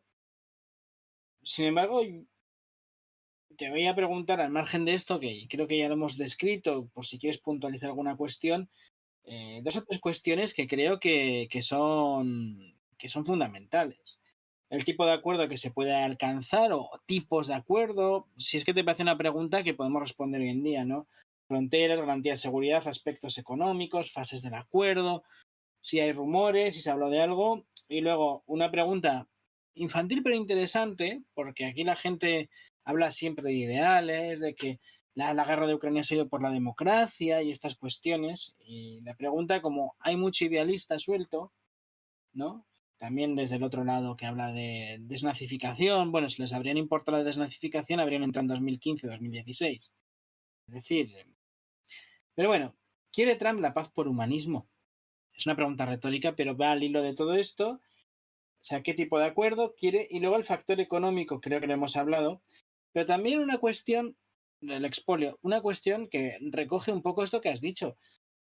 Rusia no reconoce como interlocutor a Zelensky porque desde hace un año expiró su mandato. Creo que es al presidente de la Rada en cualquier caso. Sin embargo, Trump hace poco la llamó dictador y creo, como ha dicho, que tuvo un éxito relativo en el mundo del humor. También creo que ha sido... ¿Quién ha sido? ¿Kellogg? ¿O quién el que ha dicho lo de que no vaya difamando por ahí al presidente, a Estados Unidos, que no solo es una estrategia que es insulta, sino que es estúpida, que se sienta a llamar a quien tiene que llamar, a cualquier diplomático, tal, si quiere tal. En fin, ¿qué es lo que queda desde que Zelensky fue elegido presidente? El otro era Vladimir y luego Volodymyr.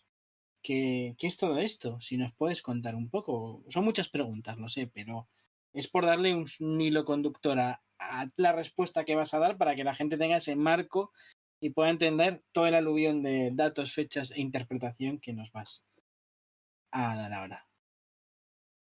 El mandato de Zelensky expiró hace prácticamente un año, pero la legislación ucraniana de los años de la guerra del Donbass, casualmente, indica que no puede haber elecciones en estado de excepción. Si recordamos unos meses antes de las elecciones en las que triunfó Zelensky, Poroshenko intentó, no sabe muy bien qué quería hacer, quiso conseguir que la Rada aprobara el estado de excepción para retrasar las elecciones y lo hizo enviando a varias lanchas a cruzar por el puente de Kerch, el puente de Crimea, sin permiso de la Federación Rusa. Los marines fueron detenidos y trasladados a Rusia, algo que Poroshenko intentó utilizar para declarar el estado de excepción y retrasar unas elecciones en las que ya sabía que iba a perder. En aquel momento eso no prosperó, evidentemente. Con la invasión rusa de 2022, el estado de excepción se decreta rápidamente, se mantiene. Sinceramente, no ha habido hasta ahora ninguna condición mínima para que se produjeran unas elecciones en Ucrania. También es verdad que en el momento en el que el mandato de Zelensky expira, hay un vacío legal porque ese es el limbo en el que el mandato del presidente ha expirado, pero no puede haber unas elecciones para elegir al nuevo presidente. Zelensky tampoco se molestó en pedir, por ejemplo, algo que podía haber hecho una opinión cualificada al Tribunal Constitucional, simplemente continuó con su mandato. Recuerdo un hilo de 15 tweets del servicio de la BBC en ucraniano que argumentaba en mayo del año pasado que no hacía falta hacer elecciones porque ningún candidato podía hacer sombra a Zelensky, por lo tanto las elecciones ni siquiera eran necesarias para que Zelensky siguiera siendo el presidente elegido democráticamente, aunque hubiese expirado su mandato, simplemente no necesitaba elecciones, ya era el presidente elegido por el pueblo.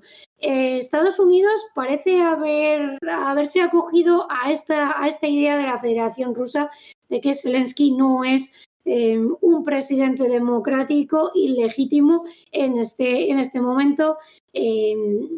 Donald Trump le ha llamado cómico mediocre, le ha llamado dictador, ha dicho que si no llega a un acuerdo rápidamente se va a quedar sin país.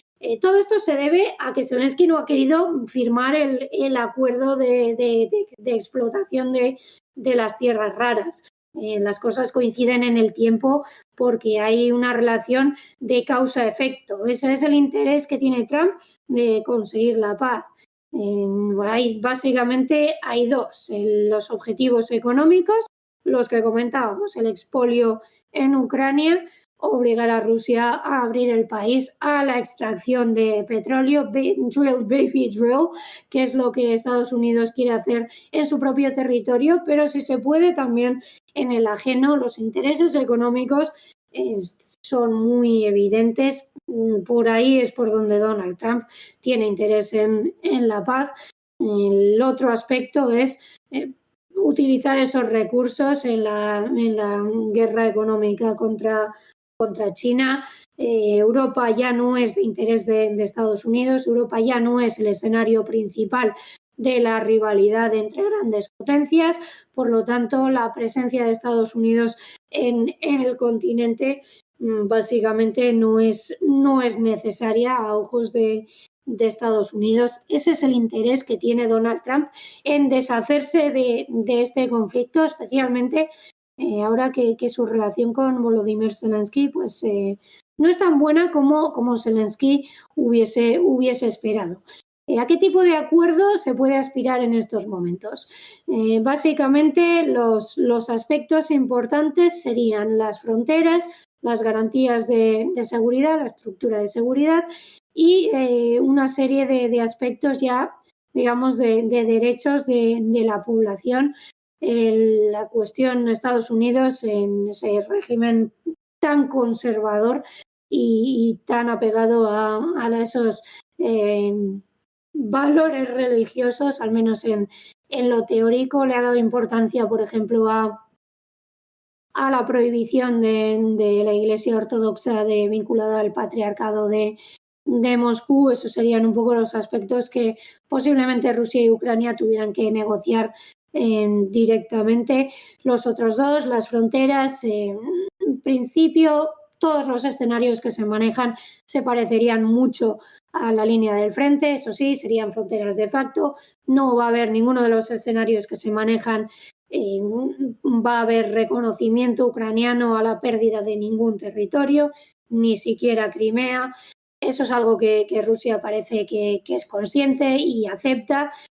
Rusia no considera legítimo a Zelensky, pero si va a haber un acuerdo está dispuesta a negociar con el entorno de Zelensky. Ese comentario que hizo Vladimir Putin en una ocasión sobre Stefanchuk, el presidente de la Rada, que por cierto ha dicho que Ucrania necesita bullets, not ballots. Ucrania necesita balas, no papeletas electorales. Ucrania sigue apostando por la vía militar hasta conseguir una posición de fuerza que simplemente no es creíble. Volviendo al tema del acuerdo, las fronteras se van a parecer mucho a la línea del frente y la duda real es saber cuáles van a ser las garantías de seguridad para Ucrania. Este aspecto es también lo que hizo imposible que hubiera acuerdo entre Rusia y Ucrania, que entonces sí que negociaban directamente en 2022 a partir del preacuerdo de Estambul. y ahí también las fronteras eran un aspecto evidentemente muy importante, pero menos polémico y menos difícil que la cuestión de la seguridad. En aquel momento Estados Unidos y el Reino Unido se encargaron de filtrar a la prensa que no estaban dispuestos a conceder las garantías de seguridad que estaban negociando Rusia y Ucrania. Rusia sí que estaba dispuesta a Ucrania, serían matizables, negociables y seguramente mucho más reducidas de lo que Ucrania deseaba, pero estaba dispuesta a ofrecer unas garantías de seguridad. Los aliados de Ucrania no estaban dispuestos a ofrecer esas mismas garantías de seguridad. Habrá que ver qué garantías de seguridad están dispuestos a ofrecer ahora mismo. Y esto es una negociación que no va a ser entre Rusia y Ucrania o entre Rusia y Estados Unidos. Esa va a ser la negociación más dura y se va a tener que producir entre Estados Unidos y Ucrania. El momento quizá no sea ahora mismo el mejor, ya que las relaciones no pasan por su mejor fase, pero esa es la negociación más importante para Zelensky y esto es algo que él ha dejado claro desde el principio. Primero un acuerdo con Estados Unidos, después con la Unión Europea y finalmente, ya teniendo claros esos marcos, con Rusia.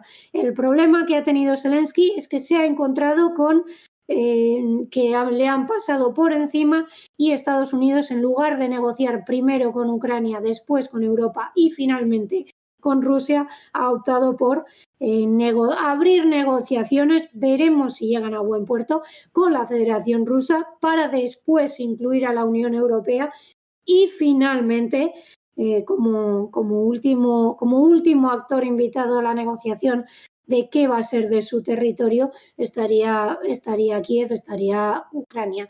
Es el momento en el que Ucrania se encuentra en una posición más precaria, incluso más precaria que en febrero de 2022, y veremos cuáles son las capacidades negociadoras de Volodymyr Zelensky. Él confía mucho en su capacidad de negociar, sobre todo en su capacidad de negociar cara a cara. Él se cree mejor actor de lo que considera Donald Trump y mucho mejor negociador. Veremos hasta dónde llegan estas negociaciones a varias bandas. La rapidez con la que se han desarrollado los acontecimientos en los últimos 10 días nos está diciendo que Estados Unidos quiere llegar a un acuerdo rápido. Veremos si es posible. And the only thing he was really good at was playing Joe Biden like a fiddle. He played him like a fiddle. That's an expression we use, Yasser, to say that he's pretty easy. A dictator without elections. Zelensky better move fast or he's not going to have a country left. Got to move fast. Well, we have a situation where we haven't had elections in Ukraine, where we have martial law, essentially martial law in Ukraine, where the leader in Ukraine, I mean, I hate to say it, but he's down at 4% approval rating. Sobre las negociaciones, una precisión. Que estamos hablando sobre las negociaciones si se llegase ahora mismo a un armisticio. Es decir, yo que sé, un suponer, que igual no pasa. Pero imaginemos que los rusos entran en Dnipro en una parte del Oblast. Bueno, habrían cambiado las fronteras. Imaginemos que se acaba de cerrar esa bolsa que puede haber en Kursk. Pues la propaganda de la fuerza de Zelensky, tan teórica, desaparecería de facto. Y hay cuestiones que tú decías teóricas, incluso que diría que son discursivas, ni siquiera teóricas. Incluso ya veremos qué se reconoce y qué no, porque bueno, al final esto es como Kosovo. Son reconocimientos parciales. Bueno, ya veremos. Perdona, Naya, que te he hecho este inciso. Bueno, en estos días lo que estamos leyendo en la prensa occidental es básicamente que Donald Trump ha elegido seguir al pie de la letra el discurso ruso. Zelensky le ha llegado a acusar de estar en una burbuja de desinformación rusa, ha llegado a decir que ese 4% que Trump se ha inventado, que es el índice de aprobación de Zelensky, es un dato que Ucrania sabe que procede de Rusia.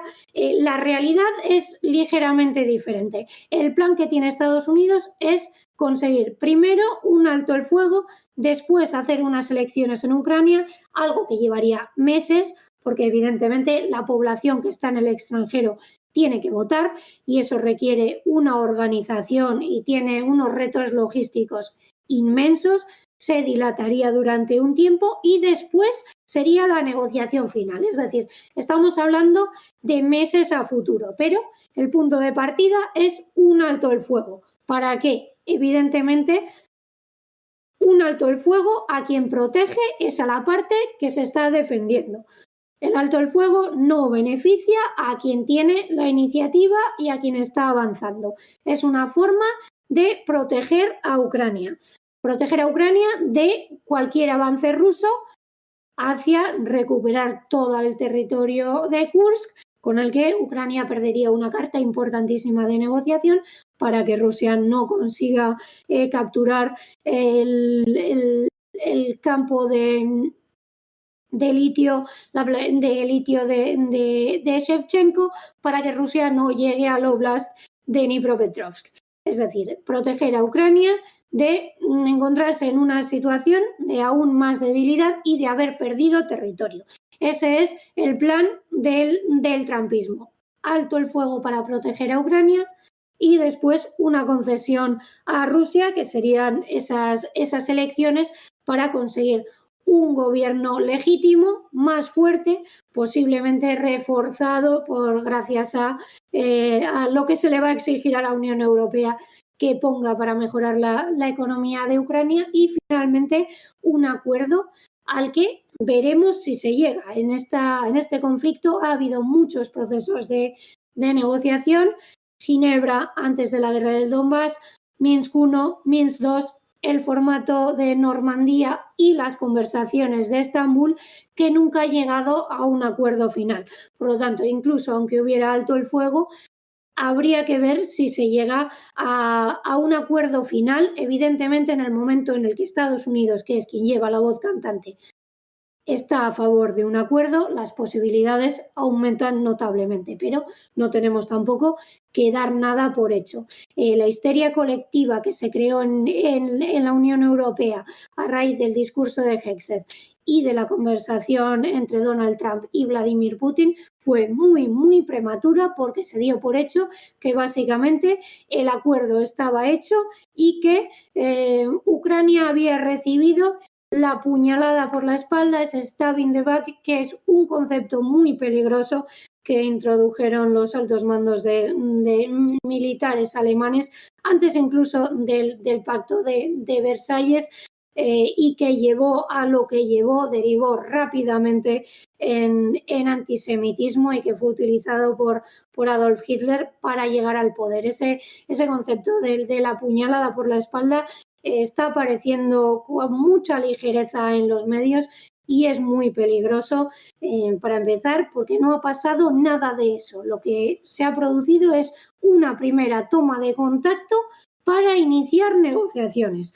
No hay un acuerdo, no hay nada firmado y veremos hacia dónde lleva esta negociación a varias bandas y qué tipo de alto el fuego se produce, qué tipo de garantías de seguridad hay para Ucrania, cuál es la situación económica en la que queda Ucrania y qué pueden llegar a negociar en Rusia y Ucrania en un futuro. Estamos solo al principio de un proceso que, en principio, si se siguen esas tres fases de alto el fuego, elecciones y negociación, puede prolongarse durante un tiempo.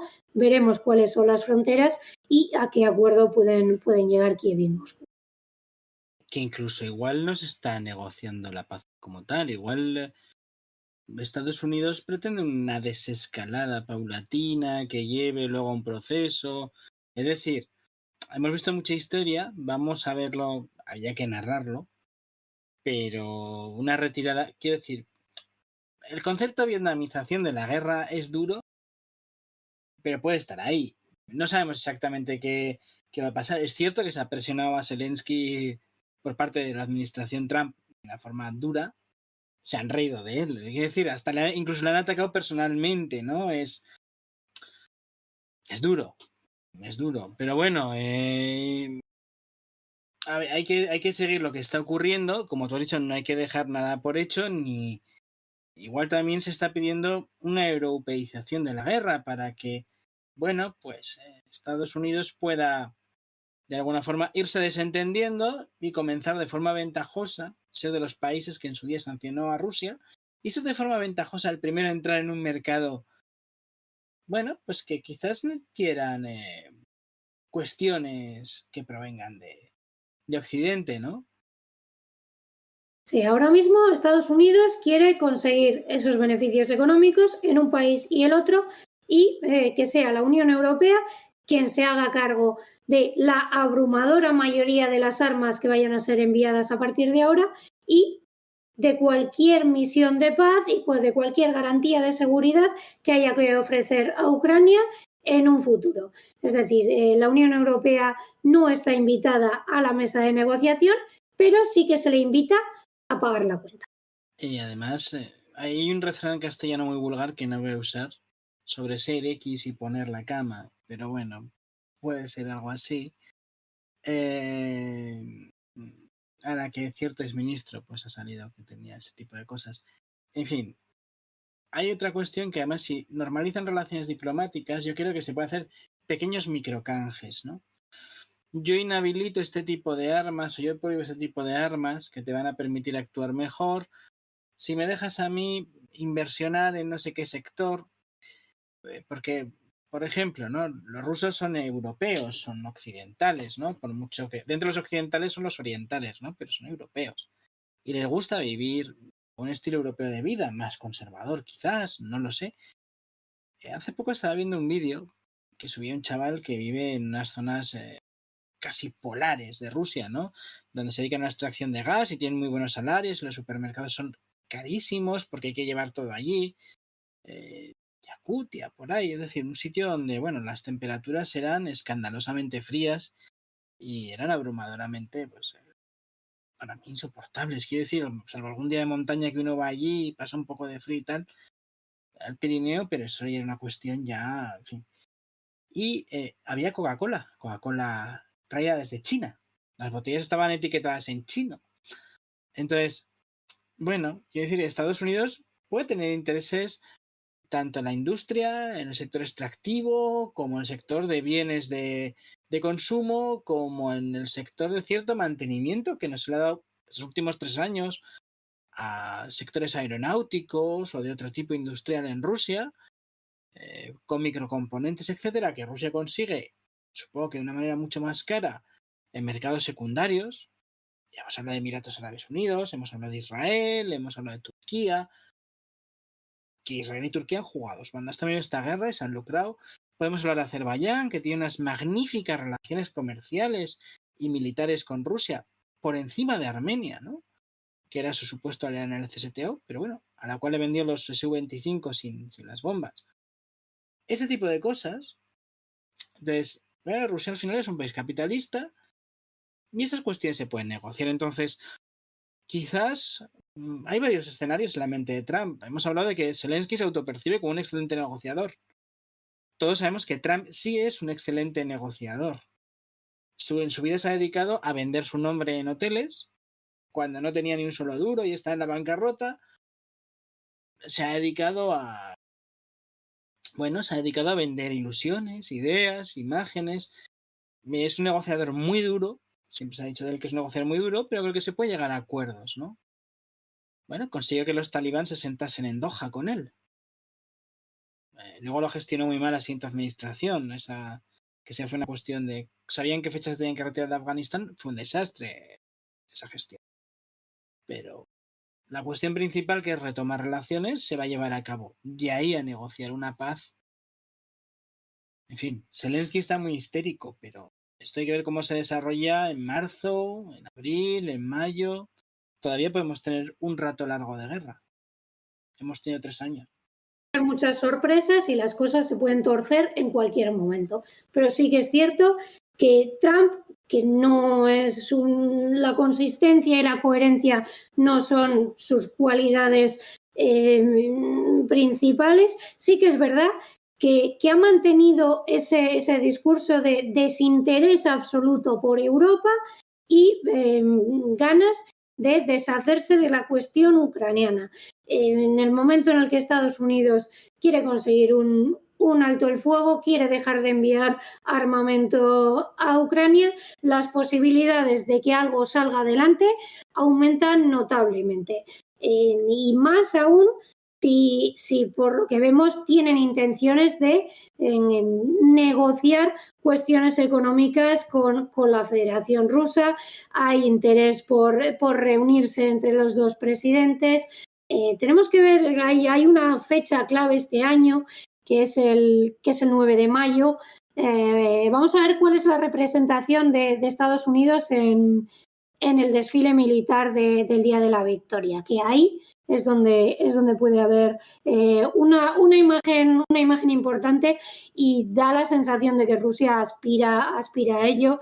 La Rusia capitalista, la Rusia postsoviética, lleva desde 1991 intentando hacerse amiga de Estados Unidos, también de los países europeos, a los que considera económicamente más cercanos y con quien comparte o compartía hasta hace muy poco tiempo muchos intereses, pero mejorar la relación con Estados Unidos ha sido uno de los objetivos principales, y estas reuniones y esta forma que tiene Vladimir Putin de alabar exageradamente a Donald Trump van en esa dirección. Rusia quiere llegar a un acuerdo con Estados Unidos, por lo tanto va a poner de su parte, y las exigencias que va a plantear en una negociación van a rebajarse notablemente, y Estados Unidos, que ve que tiene unos intereses económicos, ahora mismo no tendría ninguna competencia porque no estaría Alemania, no estarían otros países europeos, por ejemplo, sobre todo en la cuestión del petróleo. Ese interés está ahí también, por lo tanto, las exigencias a Rusia también se van a limitar en ese sentido, y posiblemente estén muy centradas en lo económico para conseguir sacar más de Rusia y posiblemente en forma de extraer más petróleo. Sí, no, además hay que recordar que Putin se dirigía a los países de Europa Occidental como mis socios europeos hasta hace no tanto, incluso recién empezada la guerra. No sé si nos queda alguna cuestión en el tintero. Yo creo que hemos recorrido todo, y pues durante más de 1 hora y media, yo creo que casi 2 horas, se va a hacer este montaje del programa entre intro y demás. Lo hemos grabado una tarde del viernes 20 de febrero de 2025, a las 5:30, no, 5:40 yo creo, casi las 6 y las 7:30 de la tarde, y sí, pues al final se nos queda un programita así, casi 2 horas. En fin, muchísimas gracias, Nayas, Esker, por estar aquí y por dar explicaciones.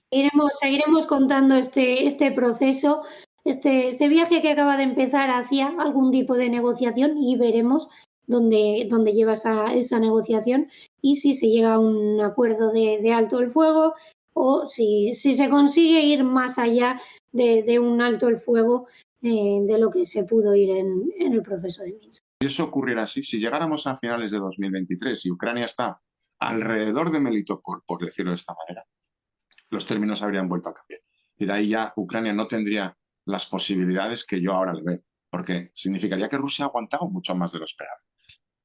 4 o 5, sí, que estamos en junio, julio, ¿no? Lo que queda del 2023. Yo creo que nosotros tenemos que terminar el 2023.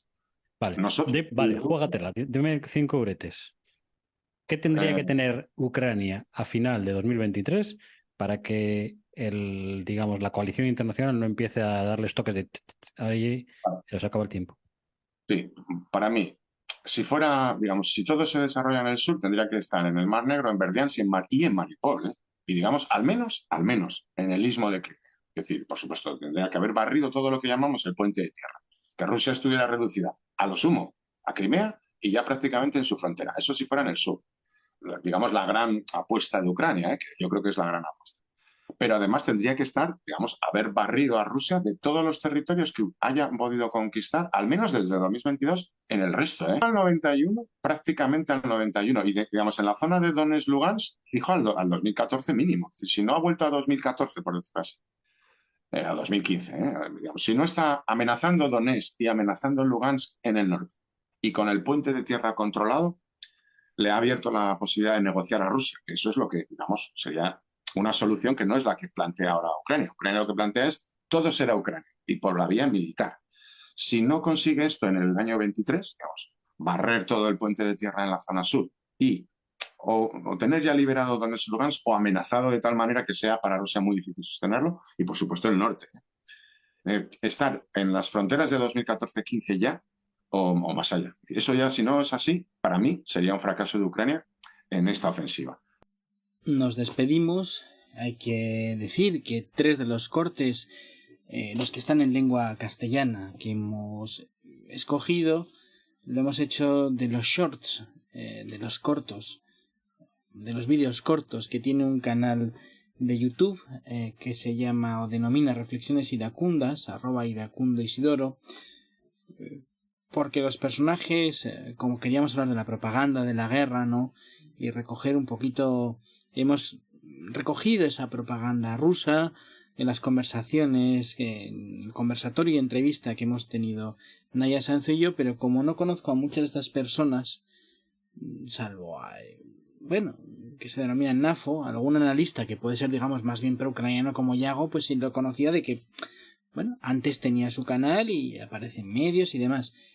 Me recomendaron este canal y, también sirve para que este programa sea un poco más plural, ¿no? Y recoger sus opiniones, que han sido de diverso cuño. Una ha sido sobre dónde estaría la victoria ucraniana en un lejano ya 2023, en el que parece ser pues que no hay vuelta de hoja, ¿no? Porque ese escenario ya no es posible. El que describía este último audio, el de una señora que es de origen ucraniano, que hablaba pues de cómo percibe a los rusos, ¿no? Como insectos, y otro que he puesto, si no me equivoco, este era de que no hay ningún escenario donde se vaya a dar una derrota ucraniana. Sí mostraba preocupación por esto. Los dos audios en inglés, yo creo que están claros cuáles son, se ha hablado mucho de ellos. Hemos hablado de estos audios además y de otros que le hemos puesto. Sirva esto para dar más dinamismo, y recordaros que si le dais me gusta, compartís, esto ayudará mucho al programa. Si la gente en Latinoamérica también lo mueve, porque tenemos algunos escuchantes en Argentina, me he estado fijando además en las estadísticas de iVoox, en México también tenemos un buen puñado. Entonces, pues saludar a la gente que, como siempre, nos escucháis desde Euskal Herria, a la gente que nos escucháis en España y Estados Unidos, que sois muchísimos. En Estados Unidos me ha sorprendido. Sí, pensaba que esto era un podcast más bien local, que se escuchaba en Iruña, en Vitoria y wow, llegaba a Bilbao, pero al parecer nos saludó una persona de La Mancha por los pues por este podcast que hizo el compañero Aramburu o el triple podcast sobre Kosovo, que os recomiendo que escuchéis los tres de esa serie, los 3 programas que ha hecho. Son largos, pero si tenéis que conducir en la carretera, estar en la fábrica, o os apetece tumbaros una noche solitaria y mientras tomáis una infusión o un whisky, yo que sé, lo que más os guste, ahí tenéis, una compilación histórica muy buena. Y nos ha sorprendido desde donde nos saludáis, o desde donde iVoox nos dice que nos escucháis. Así que un saludo al otro lado del Atlántico, a esas personas que nos escuchan desde Estados Unidos, desde México y Argentina, que eran unos buenos puñados de personas, también otros países. También en Alemania nos aparecía un número significativo de escuchas. Saludaros, comentad, es que ya tengo curiosidad desde dónde saludáis, o desde dónde escucháis, mejor dicho, el programa. Si nos podéis dejar un comentario, pues nada. Como siempre, aceptamos sugerencias.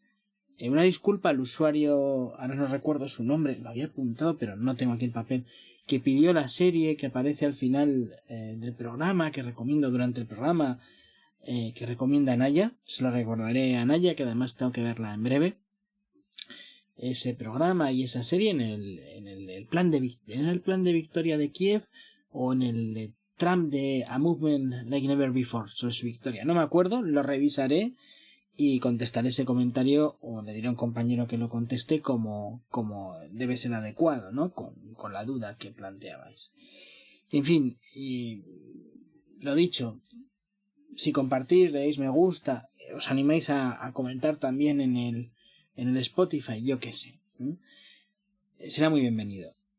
Para los que estéis escuchando esto a través de la aplicación iVoox y Spotify, vais a escuchar a los Village People, YMCA, y para los de YouTube, pues hasta la próxima vez que hagamos un GZ.